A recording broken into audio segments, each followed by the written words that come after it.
We should probably call this the Dead Poets Society one, or the Dead Poet, singular, the Dead Poet Society one, because we're recording this on the 90th anniversary of the death of the poet A. Housman. What is it, Pele, with poets that are known only by their initials rather than by their Christian names? A. Housman, T.S. Eliot, D.H. Lawrence, R.S. Thomas, all men. I'm sure there are women poets also known by their initials.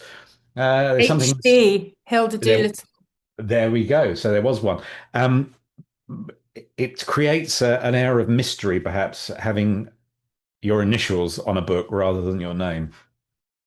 Well, I think it's beautiful because you're reducing the name, the subjective association, and you're making yourself almost like an inscription or a distilled form on the page, which Houseman was very good at. I mean, he was obviously a great classicist,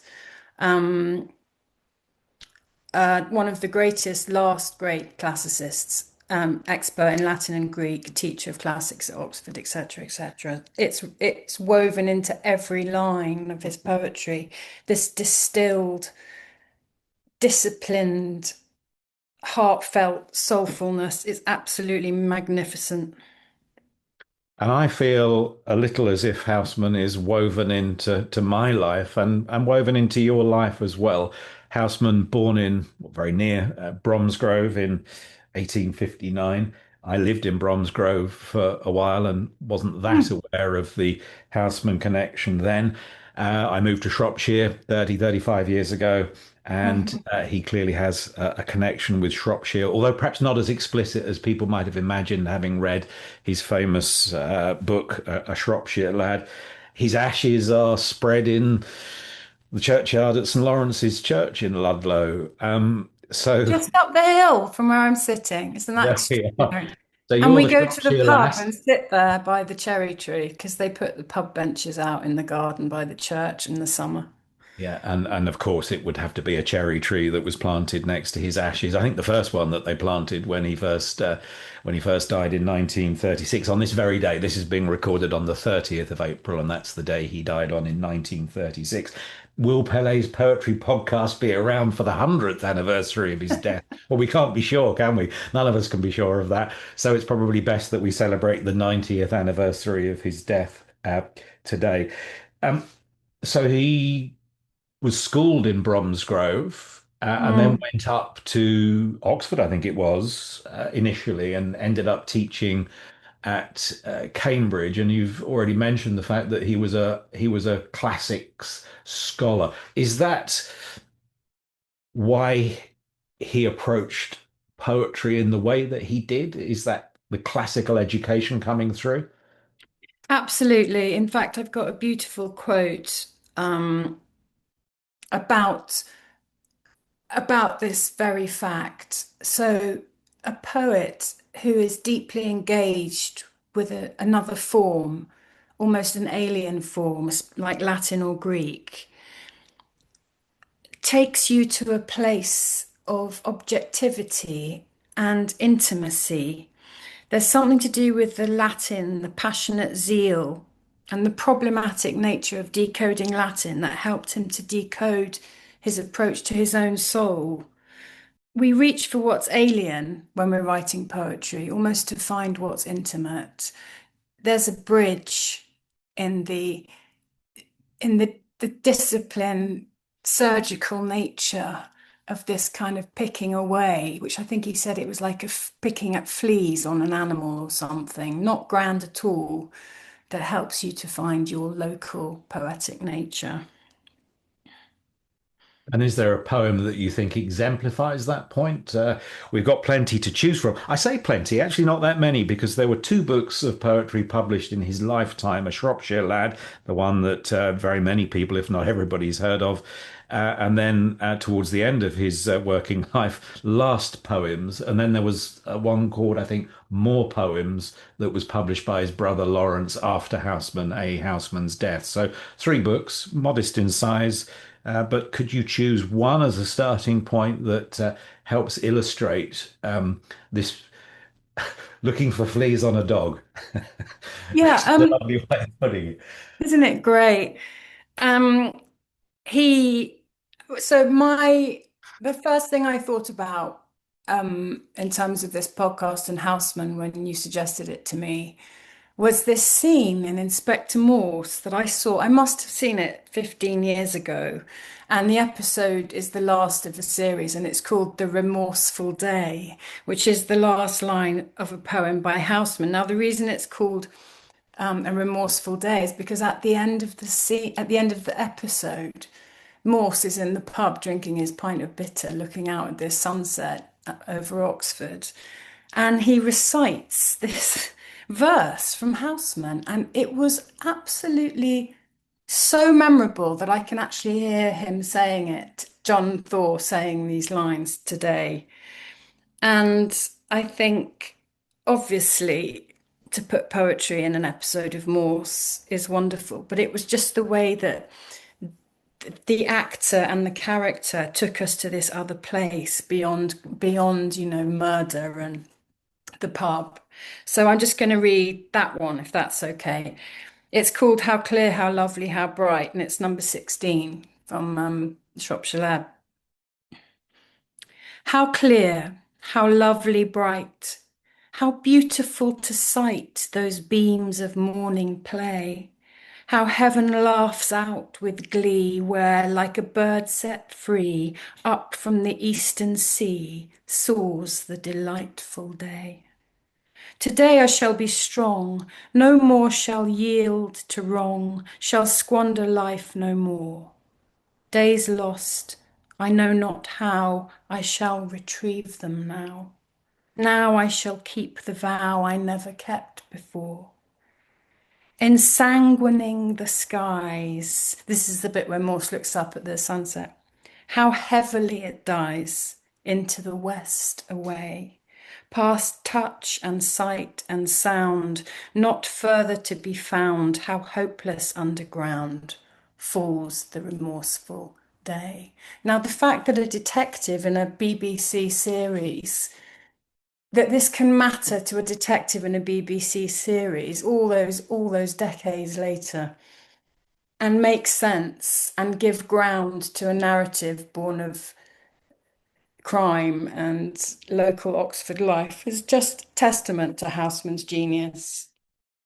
A genius that was, oh, by the way, before I make my point, ensanguining the skies. There's I a line know. that leaps off the page out of the verse. A lovely one. Uh, he was sniffed at initially by critics because they felt that his work was a bit too cutesy, a bit too metrical, I think is the word. It was a bit too rhymey. But Da di his da di da. yeah, but his reputation grew. I mean, his reputation was such initially that he struggled to find a publisher for what became a Shropshire Lad that wasn't Well, it going to was be. self-published, wasn't it? To Well, start. yeah, because he struggled to get a publisher, he then at least contributed to publication of 500 copies or the printing of 500 copies. And I think a couple of hundred or 150 of those copies went to America, which leaves what, 350. And it took quite some time for him to knock out the remaining 350 that he had his hands on. So there's hope there for all of us want to be published poets that you don't No. necessarily, have a flying start. It could be a slow, slow build. It's not like a wham bam thank you man, the poetic reputation is born of slow, methodical, respectful, humble practice. Um, and so many poets don't realize how popular they were going to be and how much they would be needed in future contemporary life. Isn't it astounding? Well, also astounding that he was wanted more in his life. As I said a little while ago, died in 1936, so not long before the Second World War, and certainly was alive and writing during the First World War. And it was the kind of First World War and I think the Second Boer War that really made a Shropshire Lad the hit that it has become. There was a lot of sorrowfulness around at the tail end of the Victorian era. There was a lot of sorrow about young men going off to war with a very uncertain future, young men who expected to be cut down in their prime in the trenches of northern France and Mm. elsewhere. And the coup, if you like, from a publishing perspective, it seems a bit kind of tacky to put it this way, was to print a tunic size, a battle dress tunic sized edition of the Shropshire Lad. Mm. I've got several, and they just neatly fit in the back of your jeans Mm. pocket, or as I Amazing. say, in a tunic pocket. And young men would take a Shropshire Lad off to war and would have the comfort of poems like the one you've just read us, as they laid their lives on a different kind of line. I mean, tremendous. Yeah, I mean, it's funny, in many of his poems, pre-World War poems that he wrote before the war was even in the landscape, excuse the pun, do sense a war coming, or perhaps, the war itself is just a reflection of that aspect of the young soul that he'd already intuited. Um, he talks about how the uniform that young soldiers had to wear made them feel this affinity together, that they were wearing the same clothing. Um, and I think it's the same with the poetry, isn't it? They were reading the same poetry. They were speaking the same language in their dress and their choice of literature. Imagine how much it determined the way they spoke and saw what was happening to them. I just want to say, talking of his enduring influence, George Orwell, I have this wonderful quote from George Orwell. It says, I probably knew the whole of A Shropshire Lad by heart. I mean, this is the man that wrote 1984, for God's sake, and Animal Farm. Again, this rural idea, this message in the land. He said, what made the poem so popular was its snobbishness about belonging to the country, its adolescent themes of murder, suicide, unhappy love, boy did Housman know about that, and early death, and its bitter, defiant paganism, a conviction that life is short and the gods are against you, which exactly fitted the prevailing mood of the young. Yeah, yeah, and the point that we ought to make here, many people will know this, but for those who don't, I think it's important to make this point. The part of the loss, if you like, wasn't the physical loss of life, of literal death. It was also the loss of an unrequited love, wasn't it? That underwrites so Yeah, much of Housman's poetry. When he went yeah. up to Oxford, he fell in love. Let's be explicit about it these days in a way that he wasn't able to be back then. He fell in love with a fellow scholar called Moses John Jackson, and that wasn't reciprocated. Well, he was heterosexual, wasn't he, Moses? That's right. He went off to get married, and I think Houseman only found out that the love of his life perhaps was straight Let's um, just say Houseman after wasn't the event. invited to the wedding. Well, he wasn't. No, How absolutely. painful.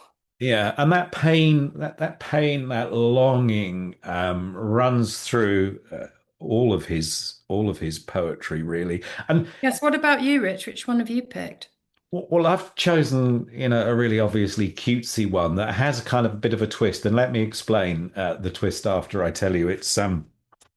I haven't got my battle dress coffee here, and I hope not to be going off to war. But I do have this written by hand and in beautiful sort of calligraphy Oh, and on the wall of my office, as well as in many of my Houseman books. And it's number two, the in the poems in Shropshire Lad. yeah, in both Last Poems and in A Shropshire Lad, the poems don't have names; they just have numbers. So this is number two.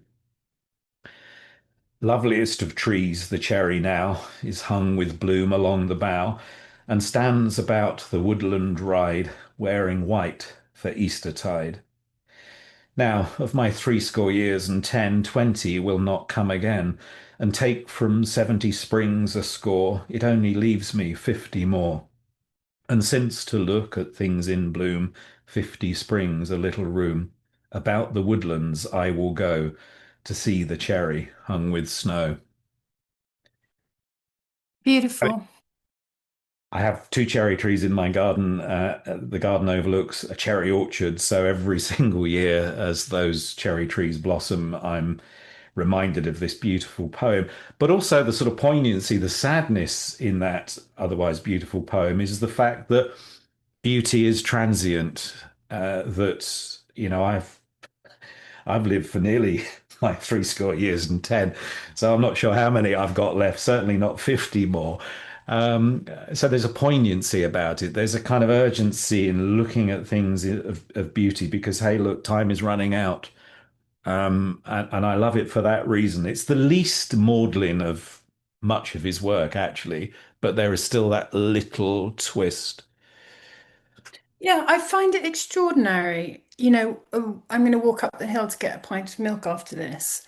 And I know that when I walk up my street, Old Street, in the sun, that Houseman's words will be everywhere in the bricks, the sunlight, the sound of the cars, even.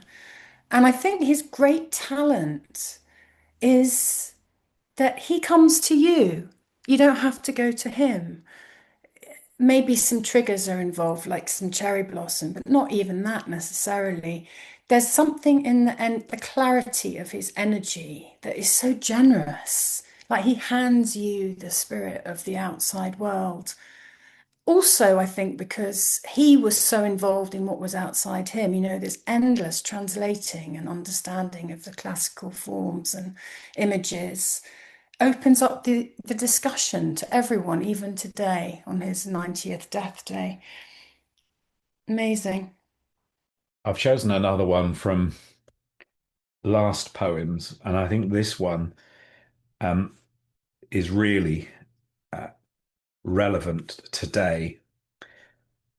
And I'm Why? going to say, well, I'm going to let you see if you can work it out. Okay, I love that. Quizzes. Soul quiz. I will be more explicit afterwards, but I just wonder whether you're thinking the same thing as that I'm thinking in this day and age. Well, I'll give you a clue where we are quick to criticize those we disagree with, too quick to criticize those that we disagree with, in a language that is often far too hot Blunt. A blunt and instrument. blunt. Yeah. So this is from Last Poems, and it is poem 12. The laws of God, the laws of man, he may keep and will and can.